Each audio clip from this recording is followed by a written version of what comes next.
하나님의 사랑은 우리 영혼의 반석. 우리 하나님의 사랑을 확신할 때에 정말 우리의 영혼이 흔들림이 없는 것을 믿습니다. 오늘 사랑과 배신이라는 주제로 말씀을 증거하겠습니다. 사랑과 배신.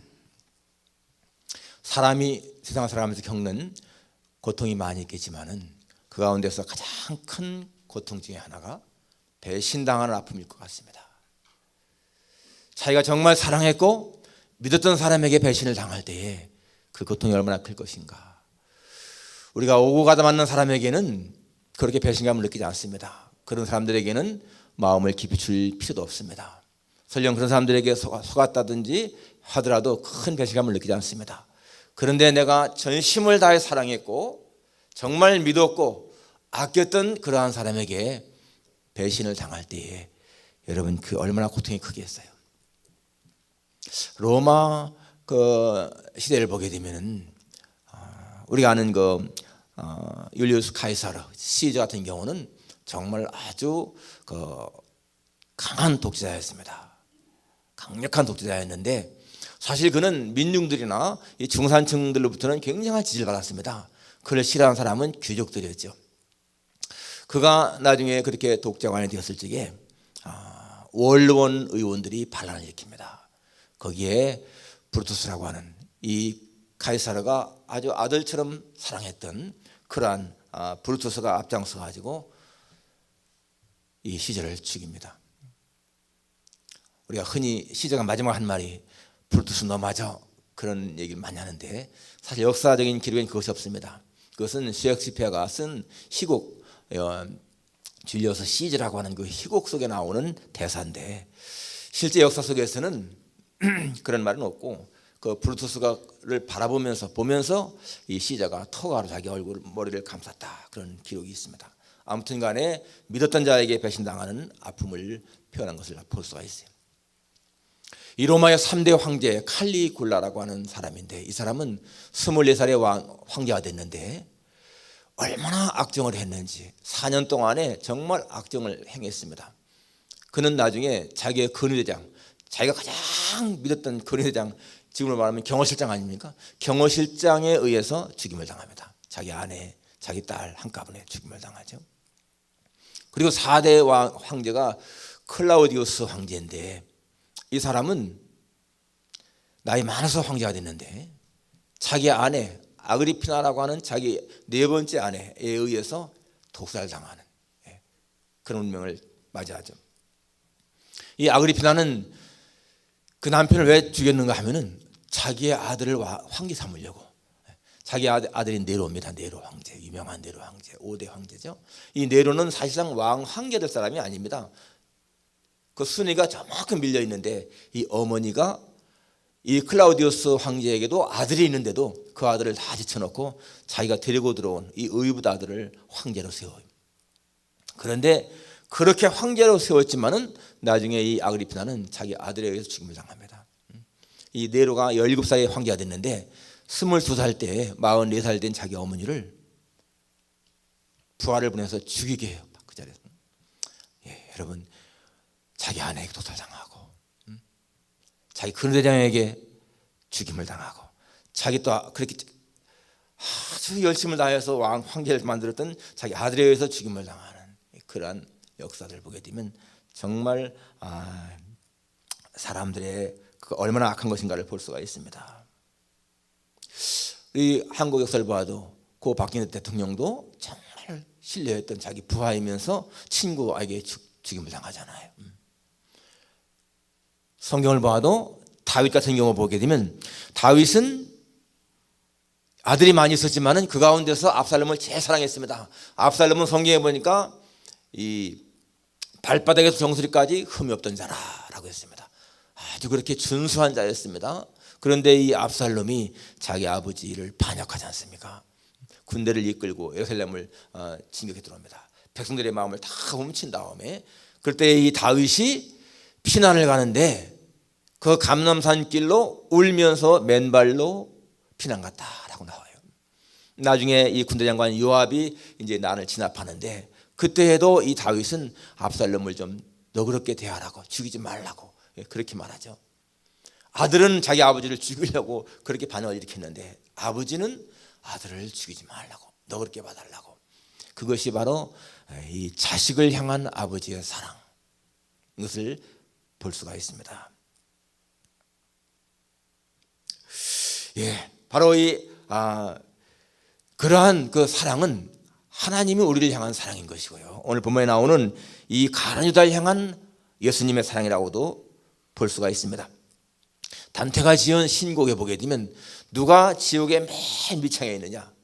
배신자라는 거예요. 배신자들. 가룟 유다가 지옥의 제일 어두운 곳 밑바탕에 있다, 그렇게 표현을 했습니다. 예, 왜냐하면 여러분, 사랑, 믿음, 이것은요 이 세상에서 가장 아름다운 가치 있는 거예요.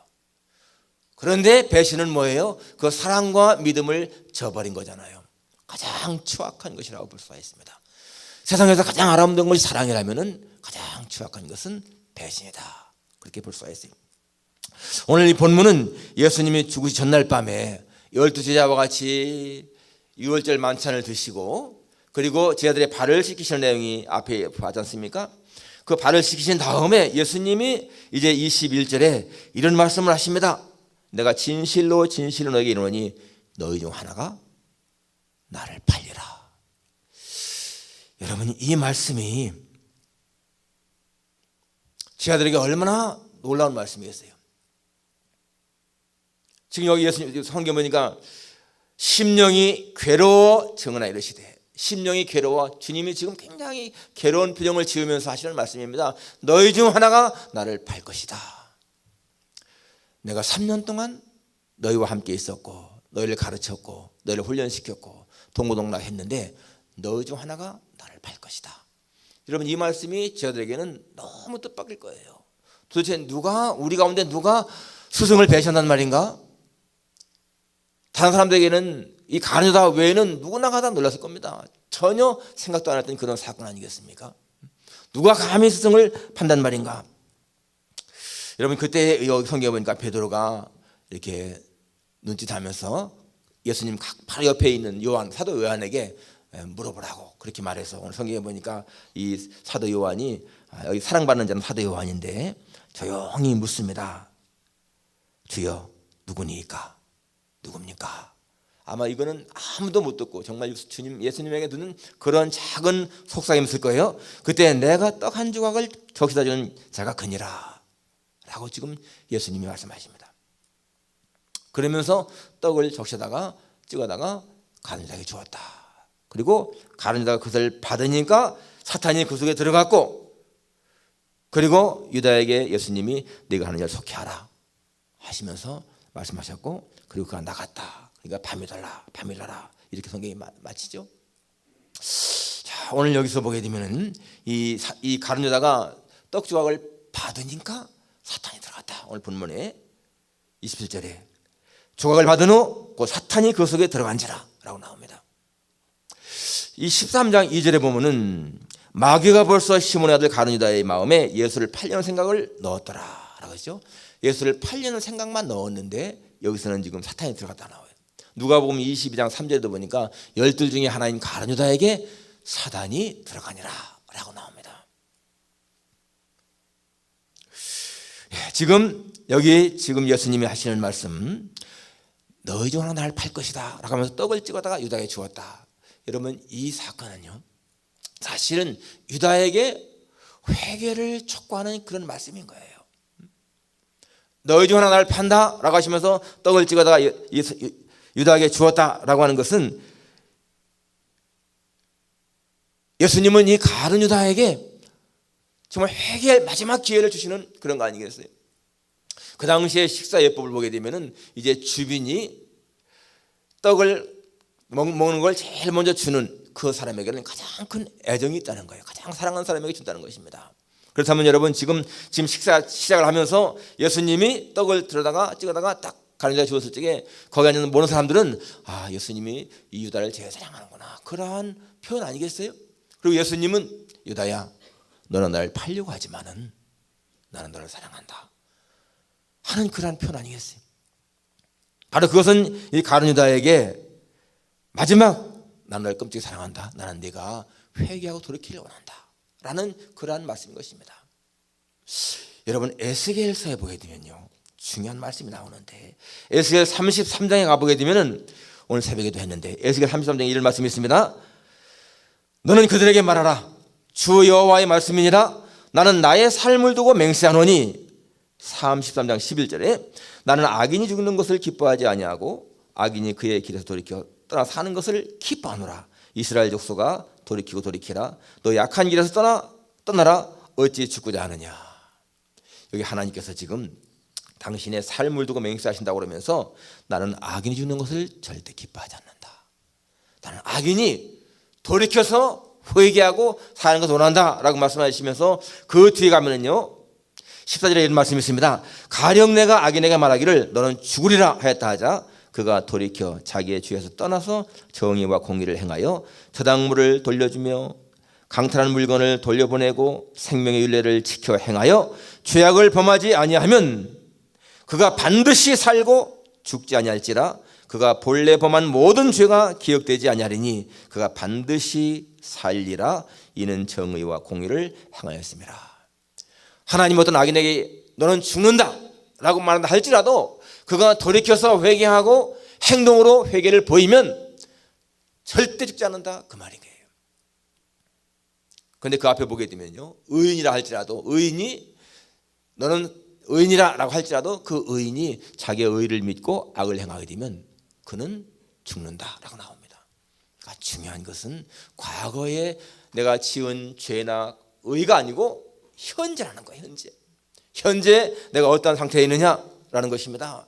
그러니까 지금 아무리 이 가룟 유다가 죄를 졌다 할지라도 지금요 이게 마지막 기회인 거예요. 떡을 주면서 이 떡을 받는 자가 나를 배반한다 라고 하는 그 주님의 말씀 아니겠어요?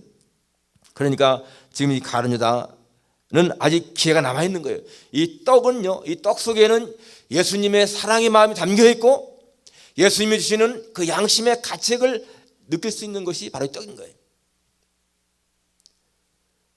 그때 여러분 이 가룟 유다가 이 떡을 보면서 주님 말씀에 이 떡을 주는 자가 나를 판다라고 했으니까 내가 그걸 받으면 어떻게 되겠습니까? 내가 예수님을 파는 자가 증명되는 거 아니겠어요? 그러면은 가룟 유다는 당연히 지금 내가 무슨 짓을 하고 있는 거야? 내가 지금 내 승을 팔려고 하고 있구나. 이 엄청난 죄를 범하고 있구나. 그러면서 그 떡을 정말 받지 말고 예수님 앞에 자신의 죄를 고백하고 회개했으면 살 수 있는 마지막 기회였다는 거예요. 주님, 내가 죽을 죄를 졌습니다. 내가 주님을 팔려고 했습니다. 근데 지금 주님 말씀을 드리면서 내가 회개합니다 라고 했더라면은, 그 떡을 안 받았더라면은 가룟 유다는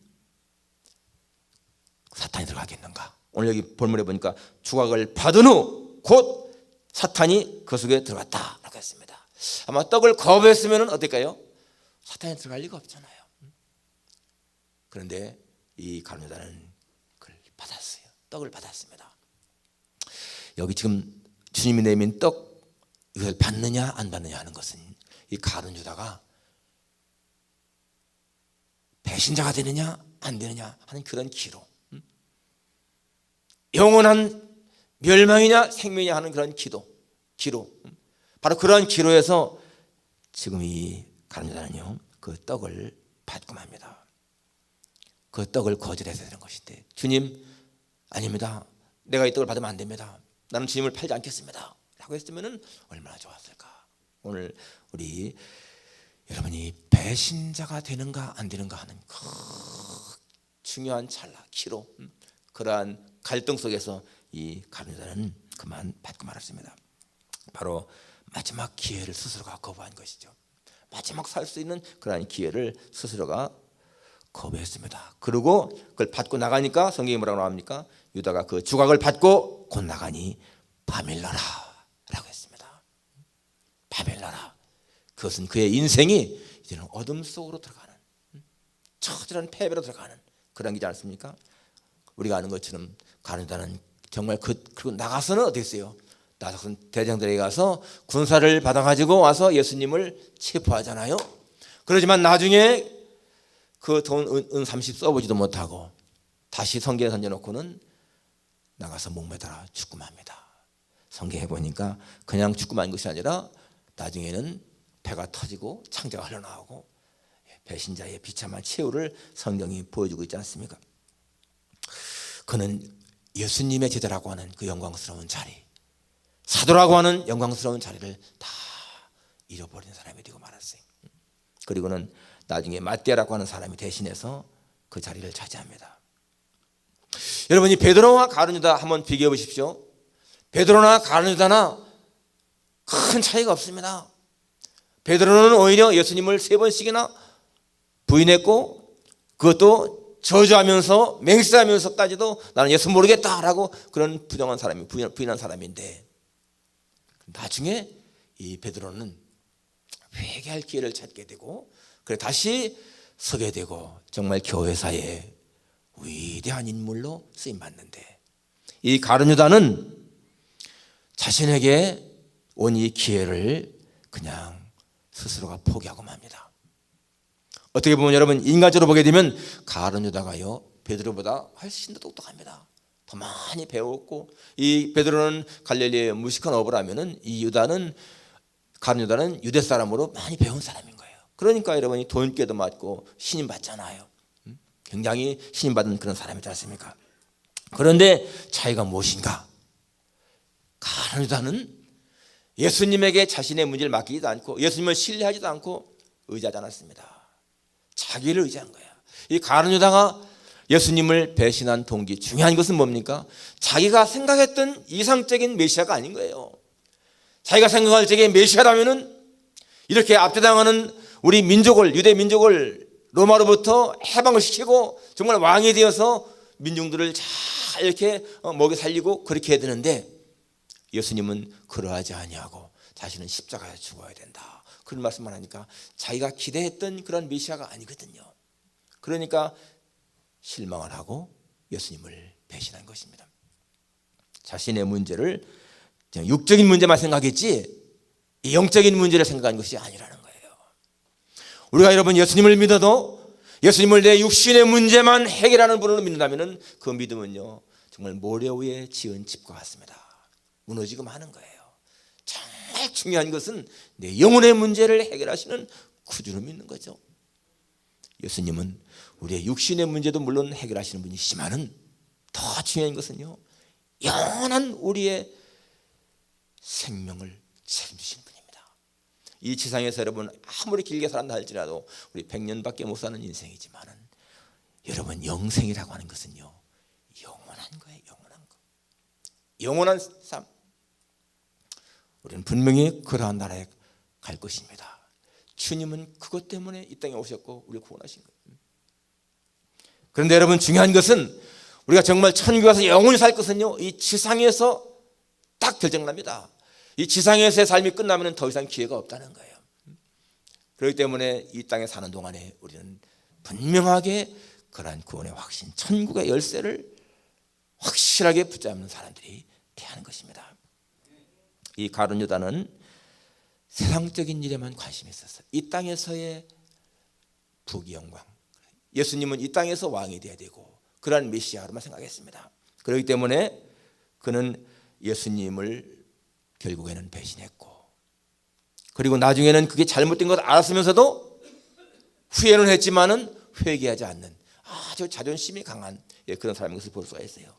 거기에 비해서 베드로는 무시하지만은 훨씬 더 순수했습니다. 여러분 공부 많이 한 것이요 신앙에 도움 별로 안 됩니다. 지식 많은 사람이 신앙에 더 도움될까? 안 그렇습니다. 오히려 배움이 적은 사람들, 배운 것이 많지 않은 사람들이 훨씬 더 순수할 수 있는 거예요. 우리 과거에 여러분 우리 한국의 어른들 보면 진짜 성경책도 읽지 못하는, 한글도 모르는 분들이 얼마나 많습니까? 저희 어머니도 한글도 몰랐어요. 그러지만은 교회 다니시면서 순수한 마음으로 믿잖아요. 의심 없이 믿잖아요. 가룟유다보다 베드로가 훨씬 덜 똑똑했을지 모르겠지만은 그러나 베드로는 자신의 문제를 예수님에게 맡기는 순수함이 있었고, 이 가룟유다는 자기 스스로 해결하려고 하는 그런 일이 있었습니다. 여러분 사람은 누구나 실수할 수 있어요. 누구나. 실수할 수 있습니다. 하나님은 우리가 실수하는 것 때문에 책망하는 것이 아니고 언제든지 보게 되면은 그 지은 것, 그 죄를 회개하지 않기 때문에 책망한 것을 볼 수가 있습니다. 아까 읽은 에스겔 33장 그 말씀 보게 되면 정말 하나님의 마음을 알 수가 있는 거예요. 나는 악인이 죽는 것을 결코 기뻐하지 않는다. 나는 악인이 돌이켜 회개하고 사는 것을 기뻐한다. 내가 악인에게 너는 죽는다 할지라도 그가 그 말을 듣고 돌이켜 회개하면 절대로 죽지 않는다. 여러분, 이것이요 아버지 하나님의 마음입니다. 우리가 부모라도 자식이 아무리 죄를 졌다 할지라도 그 자식이 자녀가 딱 잘못을 인정하고 회개하게 되면 그 자식을 벌할 아버지가 어디 있어요? 바로 아버지의 마음은 그렇게 넓다는 것을 우리가 알 수가 있습니다. 우리는 일생을 살아가면서 여러분, 내 약함은 하나님이 더 아신다. 우리는 기억해야 돼요. 내 약한 것은 하나님이 더 아신다. 그렇기 때문에 여러분, 우리는 내 인생은 하나님의 은혜로 살아가는 인생이다. 그거를 시인하는 것이 진짜 행복한 인생인 거예요. 나는 별로 똑똑하지 못하고 가진 것이 없고 그렇다 할지라도 나의 살아가는 모든 것은 다 하나님의 은혜다. 하나님이 나와 함께 하시기 때문에 내가 오늘 산다. 여러분, 이러한 마음이 있게 되면요 모든 일에 감사가 넘치는 거예요. 감사가 넘치면은요 행복한 것입니다. 오늘 여러분의 삶이 정말 하나님의 은혜에 얼마나 감사하고 있는 것인가. 성경에 보게 되면은 호세에서의 고멜 얘기가 나오잖아요. 하나님은 이 호세에게 너는 가서 음란한 여자를 취해서 아내로 삼으라 그랬습니다. 그래서 이 호세아가 정말 음란한 여자 고멜을 아내로 삼습니다. 그렇게 많은 사랑을 쏟아부었는데 이 고멜은 가출하는 거예요. 다른 남자를 사랑합니다. 나가서. 그럼 하나님은 또 데리고 오라는 거예요. 가서 값을 주고 사옵니다. 다시 사서 다시 집에 데리고 오면 또 나중에 또 나가는 거예요. 다른 남자를 사랑해서. 그럼 또 데려옵니다. 여러분, 하나님은 그걸 통해서 뭘 보여줍니까? 너희가 그렇게 음란할지라도, 너희가 나를 배신할지라도 나는 너희를 끝까지 사랑한다. 이 호세아서는 인간이 짓는 죄보다 훨씬 더 크신 하나님의 사랑을 보여주는 책인 거예요. 바로 우리가 고멜처럼 그렇게 음란하고 부정하고 더럽다 할지라도 절대로 포기하지 않고 끝까지 사랑하시는 하나님의 사랑을 보여주는 겁니다. 고멜이 바로 우리들이거든요. 우리들은 범사에 하나님의 많은 은혜를 힘입고 있으면서도, 사랑을 입고 있으면서도 얼마나 많이 원망하고 부정하고 배신하는지 몰라요. 호세당은 그 고멜, 어떻게 이렇게 악한 여자가 있는가 라고 하지만은 여러분, 그 고멜이 우리들이라니까요. 우리들 자신. 오늘 자신을 배신할 가는 여자를 뻔히 아시면서도 그를 지적하지 아니하시고 그냥 은밀하게 그를 회개시키려고 하시는 예수님의 사랑을 보면 하나님의 사랑이 얼마나 큰 것인가를 알 수가 있습니다. 하나님의 사랑에 감격하며 감사하며 살아가는 것이요 인생을 행복하게 살아가는 겁니다. 어떠한 경우에도 이 배신의 자리는 있으면 안 되는 거예요. 성경에 보게 되면 은혜를 배신한 사람들은 다 채우고 앉았습니다.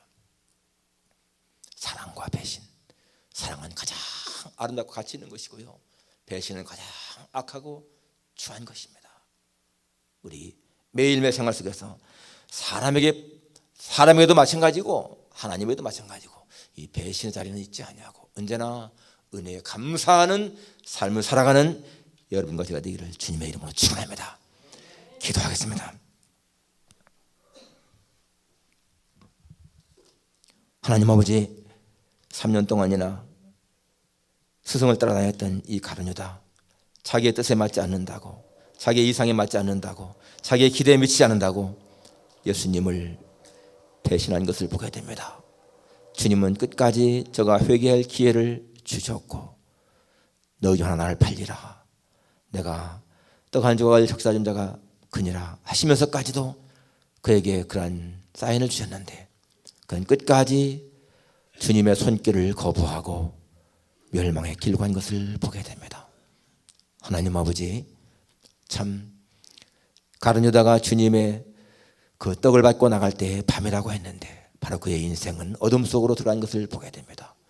주님을 등지고 가는 인생, 하나님의 사랑의 공동체 따라가는 인생이 얼마나 불쌍한 것인가를 봅니다. 아버지 하나님, 저희들이 오늘 사랑의 공동체, 하나님 나라의 공동체 하나 있다는 것이 얼마나 큰 축복인 것인가를 기억합니다. 거룩하신 아버지 하나님, 우리는 이렇게 주님을 섬기며 이 땅에 살다가 주님이 예배하신 영원한 나라에서 영영토록 살 것을 분명히 믿습니다. 영생에 대한 확신을 가지고 살아가는 우리 모두가 되게 하셔서 주님, 이 땅을 사는 동안에도 하나님의 은혜에 감격하며 살게 도와주시고 영원한 나라에서 주님과 더불어 살아갈 그날을 기다리며 살아가는 우리 모두가 되게 도와주옵소서. 감사드리며 예수님의 이름으로 기도하옵나이다. 아멘.